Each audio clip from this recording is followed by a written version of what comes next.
Wow, what a great-looking crowd. And they're dressed so nicely. I know. So I want to start off the conversation, and Dr. Gee, I understand that you have been overwhelmed this morning with emails from all over the world about this gift, and that you'd like to read a few of those. Well, you know, it's true. When we first of all, this whole thing happened so quickly. Let me just say this to all of the students. It took him a long time to earn the money. It's taken me a very short period of time to spend it in some ways. But one of the things, which was really Mr. Wexner's idea, was because he feels so strongly about the university and what it has been to him. So we put together this notion, but for Ohio State, and we put it out on the web late last night. And we literally have been overwhelmed. And so what I thought I'd do today, Les, is I would just start out by reading a few of these because I think that they were so personally gratifying to me. This one comes from an alumnus university, Randy Beatty, graduated in 1970. Dear President Gee, but for alumni and friends like Les Wexner paying forward, there would be no "the" in front of Ohio State, which I think is absolutely wonderful. And then this one comes from one of our faculty members. Dear President Gee, thank you for sharing this news. I'm teaching in France this week, and I just shared your video announcement with my international management students here. They now have an amazing example of corporate and individual philanthropy. But this one was one that was very special to me. When I read it, I just, well, you'll see why. Dear Dr. Gee, my name is Elliot Stone, and I'm a freshman here at the Ohio State University. I do not believe that this will even actually get to you, which I thought was really kind of funny. Elliot, I am reading your email this today, and Elliot went on to say that he was from Green Bay, Wisconsin. His mother was from Mexico City. He lived out of the United States for about half of his life and just did not understand what philanthropy was about. And then he goes on to say that after reading the announcement, the meaning of being a Buckeye in an unexpected way struck home, and I find myself struck with now understood amazement of the affinity and respect people have for this institution, and sincerely admire the patriotism that we, the students and alumni, have for this university. In short, I guess all I am trying to say is that I find this gift completely awe-inspiring, and that this is an amazing university with some amazing alumni, and we do have one right here. And I hope that that makes you feel as good as I think everyone in this room does about the inspiration that comes from this type of giving. So with that, Dr. Gee, would you follow up with talking a little bit about what the gift means to Ohio State? Well, I think the issue for me is the fact that the gift itself directly will impact so many aspects of the institution. Obviously, our academic medical center, as the students probably know, we do have this wonderful thing called the Wexner Center, and a lot of people don't understand it is one of the most important contemporary arts facilities in this country, and has had an enormous impact nationally and internationally in terms of the arts community, and the willingness and ability to be able to support that. But there will be so many other items. One of the nice things about this is, and I was explaining it to the newspapers, generally when a gift like this occurs, you spend a lot of time talking about it and have every I dotted and every T crossed. This is a pure gift given in love and respect for the university, and then we're going to kind of figure out what makes the most sense. And I think that kind of philanthropy is, the level of this philanthropy, as you well know, is highly unusual to everyone, but that type of philanthropy is something that is of such a generous spirit that I can't describe. It will be transformative.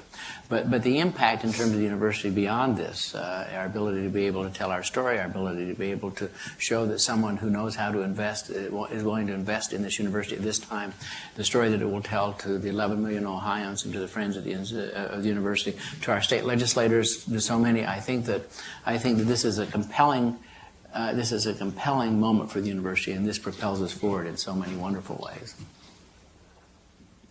So, Les, there's a big banner behind you that says "But For," and you talked about that in the video also. Could you elaborate on that for us?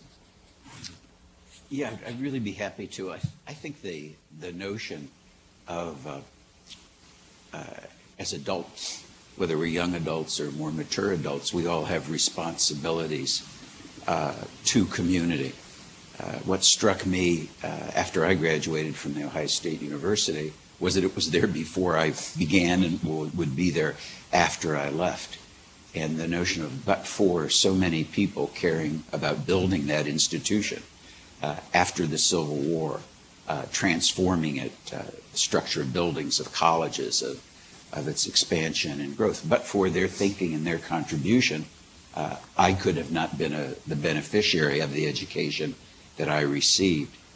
And I think there's a whole thought about responsibility, and I think we all have responsibility to ourselves to live useful and productive lives, ethical lives, moral lives, to do the right thing. And I also think we have responsibility to friends and families. It's like circles of influence. But we also have responsibility to community, whether community is alma mater or neighborhood or religious community or a field of interest. And what I've thought about over the years is those responsibilities can be denied. No one really comes to your door and says, have you done anything for your neighborhood lately? Have you done anything really for alma mater? Now, occasionally you might get something in the mail or a phone call. But I think it's not the outward stuff. It's the responsibilities that we feel from within and the reflection on how to, but for those things that have happened, but for our parents, but for those people who have mentored us, those people that have taught us, how would we be different? And most of us are better for all those people and institutions that influence us. So the but for Ohio State, there's a lot of but fors for me. But for Ohio State, I wouldn't have been able to go to college. But for Ohio State, had I not had the education that I did and the associations and the support in school and after school from some pretty terrific faculty, the business wouldn't have been started and the business would have failed. But for the business starting here, thousands of jobs would not have been created. Hundreds of thousands of jobs literally around the world are dependent on the institution now. So for me personally, there's a lot of but-fors. And when I think about that and the uniqueness of the institution and how it has influenced me, the notion is I just feel very personally that I have a responsibility and lucky that I think that way. And I think I'm lucky that I can address that responsibility and have, pretty much since graduation, of giving time and trying to give resource as I had it back to the institution that was the primary former of what this adult grew up to be. Tom, I'm going to take over for a second. Okay. That's all right. Okay. I will say this with great pleasure. Mr. Wexner and I have known each other for 20 years. He was on the search committee that brought me here the first time, and was on the search committee that brought me here the second time. Came and visited me, but for Les Wexner, I would not be here. And so I say that, but for with great affection. But I think that. I think it's important for these students here to understand sort of how you grew up and a little bit of your history, because not a lot of people know that, but yet I think there are so many students here in this audience, I think they would appreciate knowing a little bit about you and where you were and how you got to this point. Well, my dad was an immigrant from Russia, came here when he was teens, oldest in his family, had no opportunity to go to school here, because he had to go to work to support his siblings. My mother was a middle child, firstborn in the United States. Her two older sisters were also born in Russia. So really I'm a first-generation American, and one of the first in the family to have the opportunity to go to college. So that's a big deal. When I went to school, I like to tell a story. My mom and dad were terrific in terms of being supportive and interested in me as a kid. But after I graduated from high school, it was probably in July of the summer before what would be my first quarter at Ohio State, my mom asked me what I was going to do in the fall. And I said, well, I think I was just going to go to college. She said, where do you think you're going to go? And I said, well, I think I'm going to go to Ohio State. she said, how do you do that? I said, well, I think it's probably just like high school. You just go up there and, after your junior year, you go, begins your senior year. I'm from Columbus, Ohio State's in Columbus. I think you just show up. That's how sophisticated I was. This sounds terribly simple, but I was. And this story I'm telling you isn't an exaggeration. And I called the phone number of the university and said, I want to start this fall at Ohio State. How do I do that? And some kind voice said, you better go to the bursar's office then. And you have to, begin a matriculation process. So I drove up to campus, stood in a few lines, and I met somebody, and they said, why are you here? And I said, I'm going to start school in the fall. And they said, do we have your records? And I said, no. And they said, do you have your records? And I said, no. And they said, well, you better get them pretty quickly because the quarter's going to close in 2 days. So I just got in the car, hauled ass, and went to Bexley High School, some middle of some day in July. And luckily somebody was there, and I said, I want to go to college, and I need my records. And they said, it's a good thing you came here today because tomorrow the offices will be closed until September. So somebody gave me my records, got back in the car, came up to Ohio State, delivered the records, and that's how I began. With no aspiration, nothing very specific in mind about my life or direction. Decided I would start in business school because I thought I was interested in business, and it just began. And it's just, as I look back, it's the strangest damn thing. I try to explain to my kids that how one starts in college. I guess what the point of the story is, that's part, that little story about that kid is part of the legacy of these great land grants. The kids who are first generation, kids whose parents didn't go to college, kids that just might be clever as hell, but don't do well on their SATs, or maybe do terrific. They have access to education and access to the world in a way that it can form them in ways beyond their imagination. And I reflect on it sometimes. There's most of the things that were talked about in my classes, I don't think I really understood what they were talking about because it was so far outside of my experience. But years, decades later, I look back and say, boy, I understand that now, or that's what they were trying to say, or maybe that's why I think the way that I do. There was something formative and substantial in my life.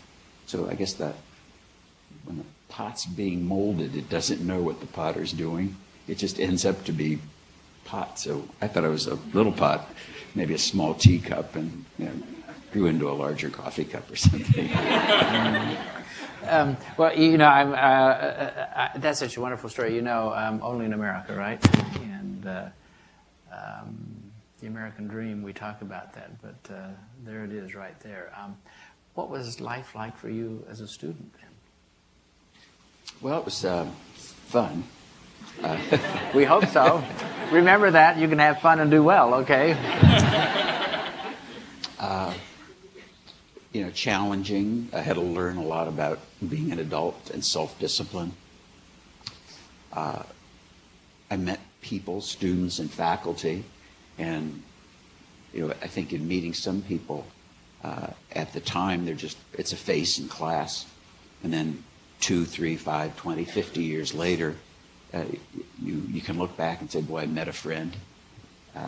I was a pretty poor kid, so if I went shopping, I was looking for button-down shirts that cost about $2 or $3.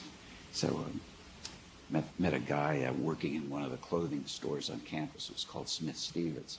He was a really good-looking guy, very friendly, and he was selling really expensive clothes, $6 shirts. So I just go in there to look at them and see them, and to visit with this Ohio State student. And it turns out, more than 50 years later, he's become my lifelong friend, Jack Hessler. Jack's a trustee of the university, very active in a lot of things, and I was just somebody kind of annoying him, wanting to look at things and never buying anything. And he was always a pleasant guy, just saying, look around, come in tomorrow, nice to see you again.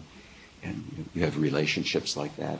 W. Arthur Coleman and John Fall, my marketing professors and finance professors, probably didn't remember me as a student, but I called them after I graduated and I was thinking about starting my business. And they were very generous. Come on over, I'd like to hear about what you're doing. John suggested that I have like a board, even though I only had one store, just a sounding board, people to talk to. And he was very generous with his help. Art helped me with marketing and ideas and life lessons. And, so, beginning in, probably said 18 or 19-year-old, and then the business school, Haggerty Hall, kind of old guys that were, beyond my reach, turned out to be within my reach, substantially more influential when I reflected back on what they said, and then touched me continually through their lives as the business grew. They became directors of our company. We became adult friends. Sadly, both passed away.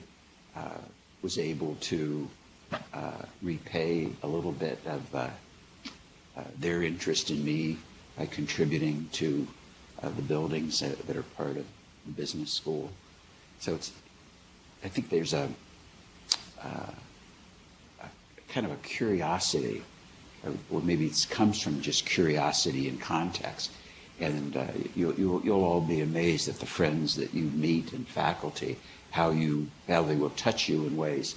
Some you may not remember, but you'll remember what somebody told you to do or not to do. In some cases, it might be a phrase that 20 years from now we go, yeah, I got to remember not to do that or do that. So it's a pretty, for me, pretty amazing part of my life.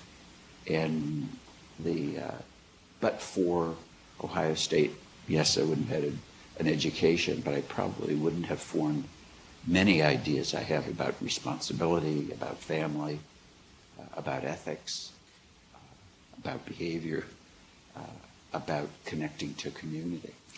Yeah, can I just go there a little bit further? Because one of the things that I think that you've been more thoughtful about than probably anyone I really know, and that is the whole issue of how you connect leadership to community and leadership to a life. And it's an issue that has been, I think, profoundly important in your own life, but also that you think a lot about it. And in front of you, you have, I know a lot of the students here, I could see them, and we have a lot of students in a variety of other places. We have 64,000 of them.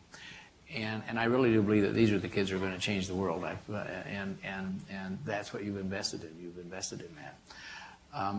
But it requires them to think about leadership too. So I'd really appreciate it if you'd share a little bit of that.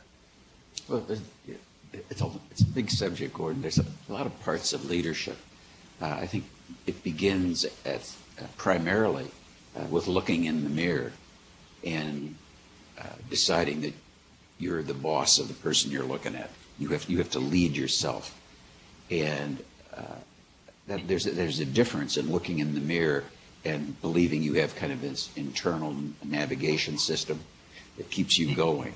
And I think people that lead particularly useful and productive lives lead and coach themselves. It's more than kind of split second deciding to do the right thing or deciding to do whatever one does. But they can see themselves in perspective of distance and maybe time, and they can think about things. And some people describe it as you have a balcony view of yourself. Some describe it as like you're the coach and the player on the field, and you really see yourself objectively. So that just the subject of leadership, how you lead yourself, the choices you make, the paths that you take, I think it really begins with that. Then you get to what I would call these rings of influence. So if you have some responsibility in leading yourself, do you have a responsibility to lead with friends and family? Maybe family, then friends.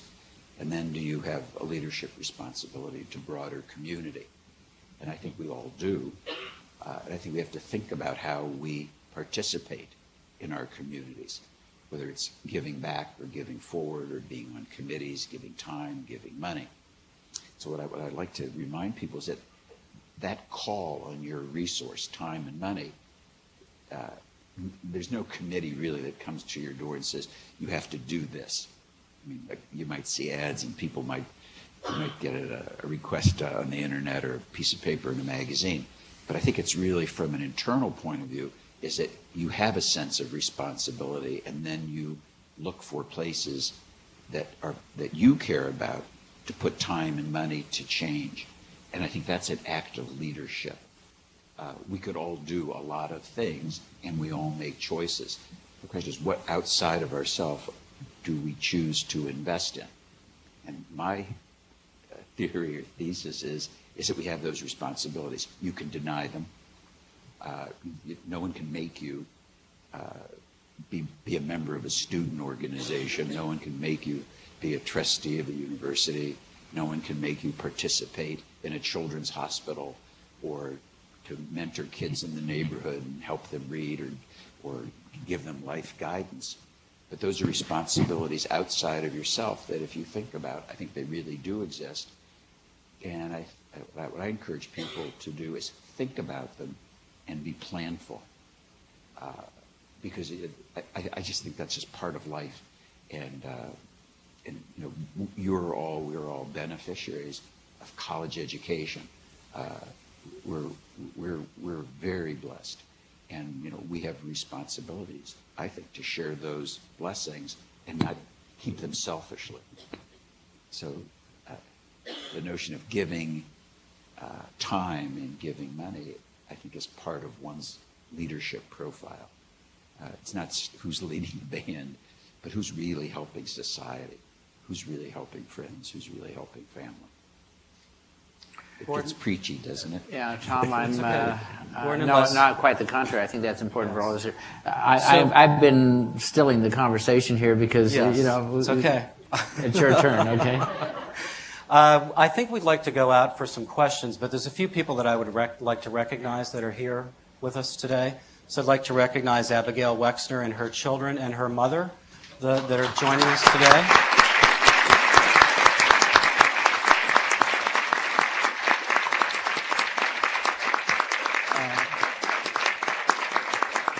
Also, they're good friends. The Tuckermans are here. Jack Hessler, who was mentioned earlier. The associates from Limited Brands, our good friends at Limited Brands that are here in the audience and also possibly listening in on the web. I want to say hello to them. I want to say hello to Eric Fingerhut, who's the Chancellor of Higher Ed, who has joined us today.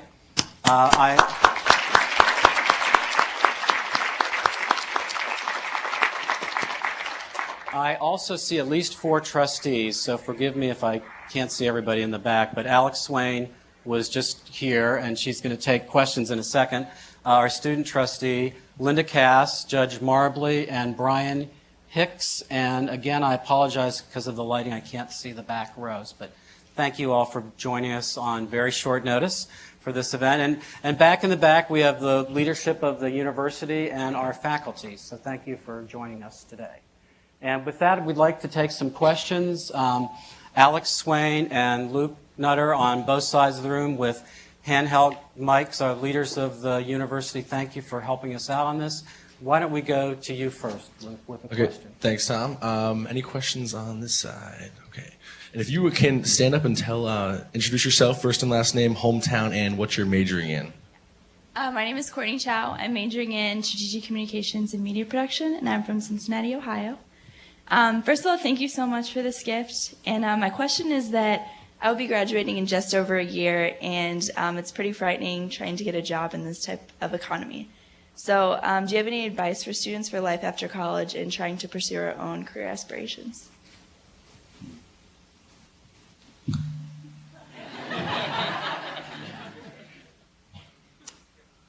Well, I think you have to know what you want to be and pursue it. I was thinking as you asked the question, when I graduated, I had no career opportunities and jobs were tough. And so I just decided I create my own. So, so the business school, they talked about entrepreneurs, and I knew how to describe one. I never thought I was one, but I had ideas about things that I was passionate about and just stayed with it, and it turned out to be a business. I think it comes to mind one of my colleagues in law school was always interested in politics, and I think probably on graduation had the same kind of issues, couldn't get a job, and I think he struggled a little bit to get a job, and then he turned out to be the mayor of Cleveland, and the governor of Ohio, and the senator from Ohio, George Voinovich. So I think when you graduate, whether you have a job or not, it's a little bit like going into the darkness because you know what college is, but you don't know what life is. And I think that my best advice is if you know what you're really interested in, then just stay focused on it. And I think hopefully if you do, you know, a job, a career will develop for you. But don't be discouraged. Let's go over to this side, to Alex. You got a question? Do you introduce yourself? Hi, my name is Jamal Niles, senior from Brooklyn, New York, and I'm a human nutrition major.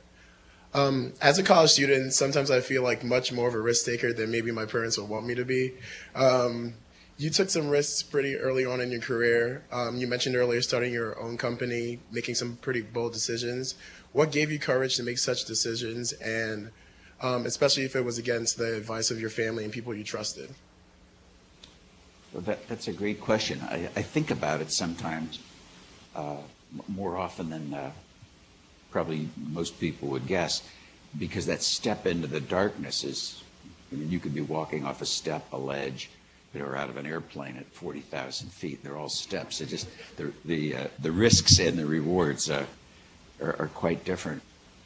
I think the notion of if you want to start a business, want to start your career, that I think you have to really be passionate about it, and it has to be,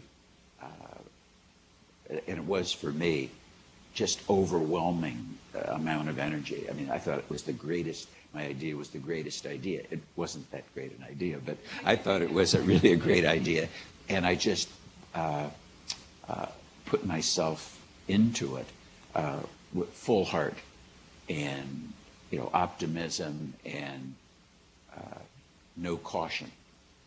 Now, and I think that enabled me to get through, you know, what could have been a pretty big failure. There's a but for in this, and the but for is I think I have in hindsight a pretty good risk calculator, so I'm not adverse to taking risk, but I understand what the risk is. So, you know, going off a step in the darkness, I think I can calculate those things. Maybe it's intuition, maybe it's luck, but I'm not risk adverse. But the things that I care about, I really care about. And I have to reflect a little bit on the intensity of that caring. And if it's important, then kind of bet the ranch kind of mentality. But I understand what I'm betting. And there's been times when the business was started in the different parts, different stages of its development, not every day, because that would just be suicidal. But there were times I can remember coming home from a business trip at 3 in the morning, going to the refrigerator, pouring myself a glass of wine, and standing at the kitchen sink, looking out into the darkness and seeing myself reflected in the window, and just looking at me drinking wine. It was something from a very strange movie, and saying, "You've bet the ranch."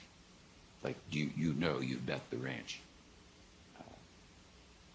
Finish the wine, put down the glass, go to bed, sleep 5 or 6 hours peacefully. So I think there's the question about beginning a career, whether you're starting a business or beginning a professional school, it's that same kind of commitment and self-confidence, but understanding the risks. And I think that calculation of understanding the risk reinforces the effort. And I, you know, and again, I don't think I'm a maniac risk taker, but it doesn't daunt me. Scale doesn't daunt me. if I really believe something is important, it's important, like today. Luke, I think you've got another question teed up. Hi, I'm Katie Burwell. I'm a senior from Solon, Ohio in strategic communication also. So you talked a little bit about your time in the classroom. I was wondering what sort of lessons you learned outside of the classroom in your extracurriculars and how those helped you become so successful. Well, I think the outside of classroom, just exposure to different people probably was the most significant force. So I think I lived a rather narrow, maybe sheltered life. Spent most of my time in junior high school and high school working, because I had to work through junior high school and high school, so I didn't know a lot. I just hadn't seen a lot and hadn't devoted much of my time to, if you would, to cultivating friends, and it seemed to me didn't really understand how the world worked. So that was important. Really interesting to me that I cared about Ohio State, and this is hindsight, looking back at decades, that I really cared about Ohio State, and I could see that it was forming me as I was being formed. So it's like you're manipulating a video game, and the character that you're manipulating on the screen is you, and you have awareness that something is happening, you're being transformed, and you can see that the institution, in this case, was transforming. So I volunteered to be a member of Ohio Staters because I thought that was really important, because they promoted the university. And Beanie Drake, I think, was the man that counseled them. I made a proposal for how I thought Ohio State could be marketed. I've continued to make those proposals with some recent success. But I could remember, and this is good news, bad news story, making a presentation to a student committee and then another committee that was more senior in Ohio Staters than to Beanie Drake, and I think it was the leadership of the group. And then saying, well, you really have a good idea, but we don't think you really care. So, thank you, go home. And that really teed me off. And I think that's a good news, bad news story, because I think I did have a good idea. To this day, I think they were wrong. But life is that way. Sometimes your ideas aren't perfectly received, and maybe they weren't perfectly communicated. But even in that experience, which was a negative one, I learned something about engagement, something about myself, dug a little bit deeper.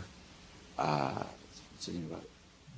the fact that I think I had a good idea, and that good idea or those good ideas were rejected didn't daunt me. It toughened me up a little bit. Maybe it's like the basketball team losing to Wisconsin. Probably makes them better. There's. Well, I will say this. One thing I know is that Ohio Staters will not receive any part of your philanthropy. Just kidding you. But, Let's take two more quick questions. I think we'll go to Alex over here. Hi, my name is Anuj Bandari. I'm a first-year student from Westlake, Ohio, double majoring in public affairs and leadership studies. So looking at the emails that you were talking about from the professor who is currently teaching in France and the email from Elliot, it's obvious that this donation is not only going to have an effect on our community, but on the world as well. And Dr. Gee, you've talked a lot about globalization and how important it is to be globally aware and globally engaged in order to make ourselves better citizens and better professionals. So my question is how has globalization changed the workplace, and how can we prepare ourselves to face those changes? well, I'll try my hand at that for a quick second, and then I'll let Mr. Wexner do that, because I think both of us have very strong views about that. First of all, as you know, and I say this to our freshmen, we have really worked very hard. Frankly, I would like to require every student at this university to have a passport not because of the fact that I want you to have a passport, because it is the driver's license to the world. The world is very, very small. I was just in China. I was in Saudi Arabia. What's readily apparent to me now is the fact that the influence of the world on us is enormously important, and that we have to understand that, we have to validate it, we have to be part of it. Also, I think in terms of the university, this is a university which brings students from all over the world. We have students from 150 countries. We speak 100 different languages. And that's great to have students see the world through our eyes. It's great, though, to have the world see us through their eyes and be able to go out and exert the levels of influence. We were in Taiwan, where many of the leaders of that country have graduates of this university. India, the Green Revolution was very much a part of Ohio State's tradition there. India can now feed itself. So the point is the fact that globalization is something that we've been engaged in a long time. We're now being very strategic about it, and I think that one of the great privileges of being part of Ohio State is the fact that we are not only a large place, but we can exert extraordinary influence around the world like very few other places can. Yeah, I think the notion of how big the world is, and I'm reflecting when I was sitting where you are as a student, I'd never been really north, south, east, or west of central Ohio. So my first business trip to buy merchandise for my first store was to New York. I drove. And it was just enlightening to me that it really did exist. There was an ocean. I drove there, went out and looked at it. It was real. So I think the Gordon's point of view is that we say we live in a globalized world, but we really do live in a globalized world. And I didn't see that then. And if somebody would have told me, it wouldn't have seemed real. But the fact is that you do. And whether that access is getting in your car to see an ocean or getting on the internet to see what's happening around the world, there's a curiosity that you should have and an accessibility to global ideas. Whether it's international students and just understanding the differences in the student population that is so much more international today than it was when I was a student. And I couldn't get on the internet. Could just barely get to television to see what was going on. And certainly there was no CNN to bring the world together. So that you really do live in a globalized world. About how that translates, I'll just tell you two quick anecdotes. I was on a business trip this past fall to China to visit our offices in Shanghai, Hong Kong, and other places, and went to the World's Fair in Shanghai because I was curious to see display techniques and communication techniques, which I thought at a World's Fair would be quite interesting. And the place was really mobbed. The day we were there were 500,000 visitors.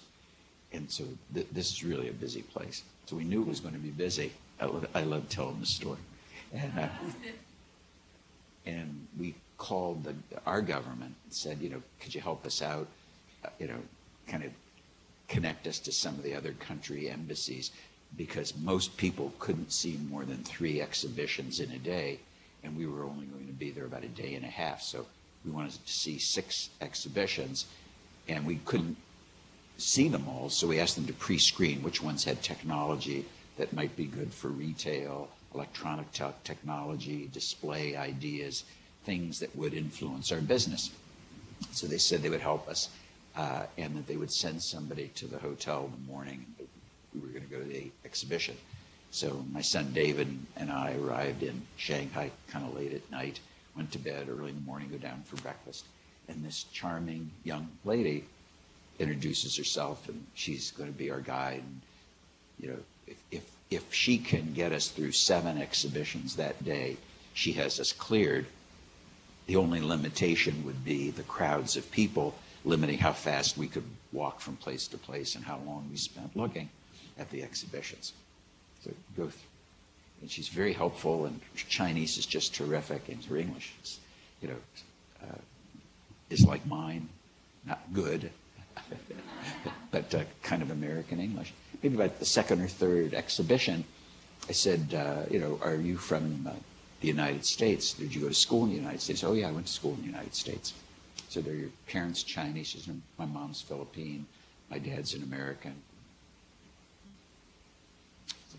What are you doing here? Well, working at the American exhibition, and when the World's Fair closes, I'm going to be looking for a job. Well, do you have many language skills? Well, I studied Arabic and Chinese in college. Her name's Joanna. So after a little bit of time, you get to say, Joanna, where did you go to school? And she says, well, funny enough, I went to Ohio State. I said, you did? And I said, well, where did you live? She said, well, I lived with my grandparents. And so I had some different campus housing, but I lived in Columbus, went to the Ohio State University, studied Arabic, studied Chinese, very much interested in international business, went to the Fisher School. Oh, so we're kind of connected, Joanna. Yep. I said, did you have scholarship help when you were in school? No, little financial aid, not much. I said, did you have to work your way through school? Yes, I did. Where did you work? At the Victoria's Secret store in Easton.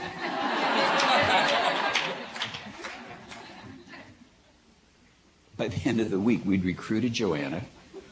Gordon met Joanna a few weeks ago in our Hong Kong office, and she's onboarding into our business, and hopefully will be posted either in Columbus, Hong Kong, or Kuwait. We're building centers of business activity. And I said, kind of a long anecdote, but the world is really small, and it's really international, and it is in very practical ways. Last night, I gave a talk to 250 international business leaders of our company. Well, where were they from? They were from Turkey, they were from Vietnam, they were from Taiwan, they were from Hong Kong, they were from Shanghai, they were from the Philippines, they were from Sri Lanka, they were from India, and some people from Europe. I never would have, if it had asked me 10 years ago the international nature of the business, the languages, the cultural understandings, and the breadth of just how the globe impacts a silly business like ours. Our internet business does business in 120 countries. Some of them I've never even heard of. But and so to me, it's a very personal thing about how interdependent and interconnected we are. And it doesn't, and the structure of organization is really in communication. And I think it's really in opening up our minds to, we do live in a global world. It's a very big and a very accessible village. And I think Ohio State started me on that path long ago. Interestingly enough, Joanna Porter, the young lady that you met and then that I met in Hong Kong, we just recruited. She is now the president-elect of our alumni organization in Hong Kong. So the world is very small, isn't it? Let's take that last question up in the back there. Hi, my name is Cassie Dickerson. I'm a senior animal science and nutrition major from Kalamazoo, Michigan. And for the past 4 years, I've had the privilege of playing on the women's soccer team. And as a student at The Ohio State, we have so many opportunities to get involved on campus. So I was curious if you can think of a particular experience that you had as an Ohio State student that really made a difference in your life.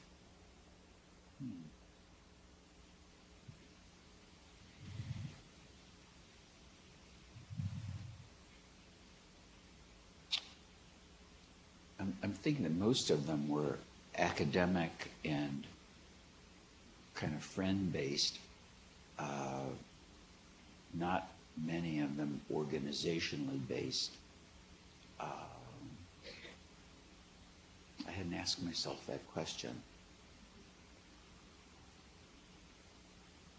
I think it was most, the things that really influenced me was in the business school, just understanding what business was and how broad it was and what potentials could be. And I think that this kaleidoscope of friends and acquaintances and varieties of interests opened up a much broader world to me. I worked my way through school, and so I didn't have a lot of time to do the extracurricular activities that I wished I could have had time for. Because I think that would have been helpful too.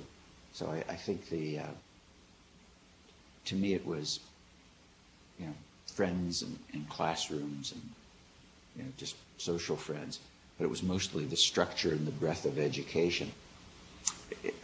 I'm thinking that kind of interesting where things take you. So I never thought I would go into retail business when I started to school. I thought business school was a good background for the real estate business because I could imagine, and I knew people bought and sold houses, so I could be, I thought I was smart enough I could buy or sell houses, be a real estate broker. And for electives, I took things like fine arts courses, art appreciation. And I don't know why then I took it. It just seemed like it was interesting. And I thought, boy, I'm going to have one chance in my life to understand anything about art, never knowing that I would have an interest in seeing it, let alone collecting it. I took a course in architecture, house design, because I was just something inside me said, I'd really like to know how houses are designed and built. It was an elective, and then it was in the home economics school. And I also took a course in master planning, city master planning, Department of Urban Geography, Dr. Henry Hunker. And the whole idea that cities are planned and could be planned was just fascinating to me because I didn't know anything about the subject.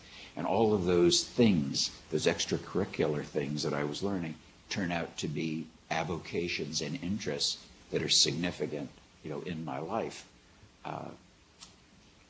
So when I look back, it's the serendipity of these contacts, friends, courses, that maybe something very deep inside of you is the beginning of an interest or a curiosity, and pursuing those things in some kind of organized, or maybe even it's a disorganized form, and just being open to learn, I think is a unique experience. And again, I think the enormity of Ohio State, the size of the curriculum, the size of the school, lets you meet so many people and see so many things that if you're receptive, you can be influenced by all these stimuli.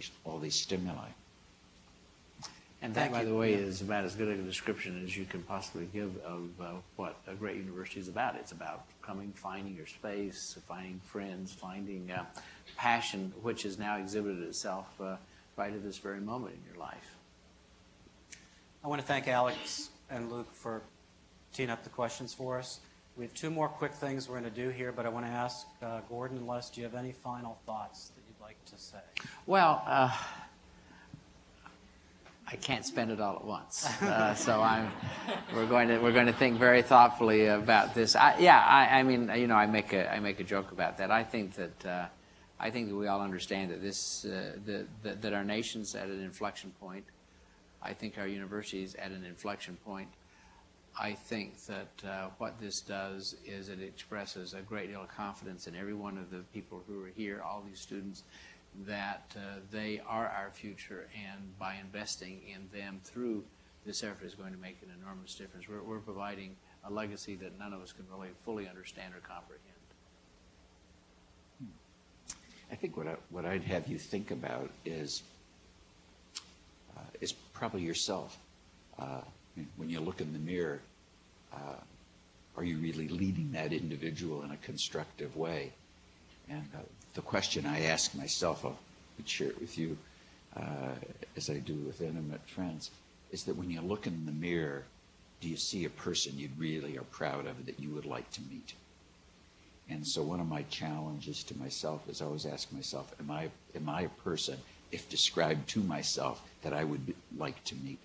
And there's been times where I say, oh, if I was only described as hardworking, all kind of a business nerd, just single focused. I'd say, why would I want to meet somebody like that? I'd like to meet somebody who was more interesting, who was trying to be thoughtful, trying to be responsible. And I guess the challenge of that, if this moment of time, if just one of you takes that as an idea and acts on it in a positive way, then this whole morning would be well spent by me. So, thank you. Thank you.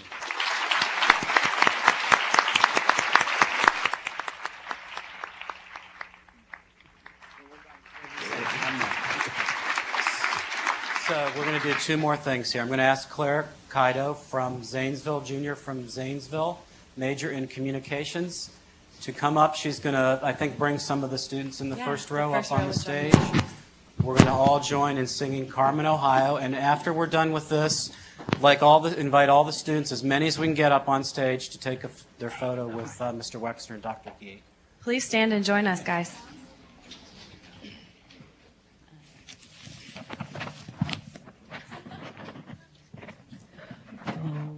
Come, let's sing Ohio's praise in songs to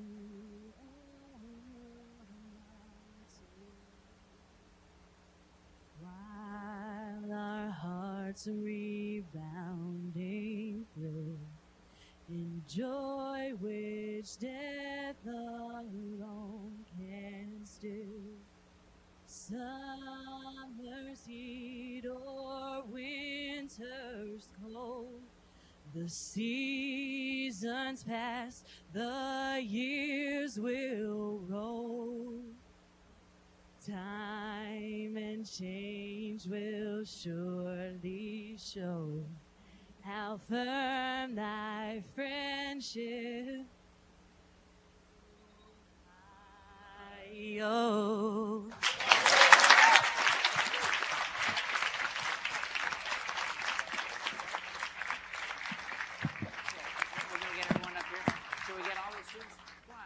Let's all get our pictures taken. Come on, everyone, let's get up here.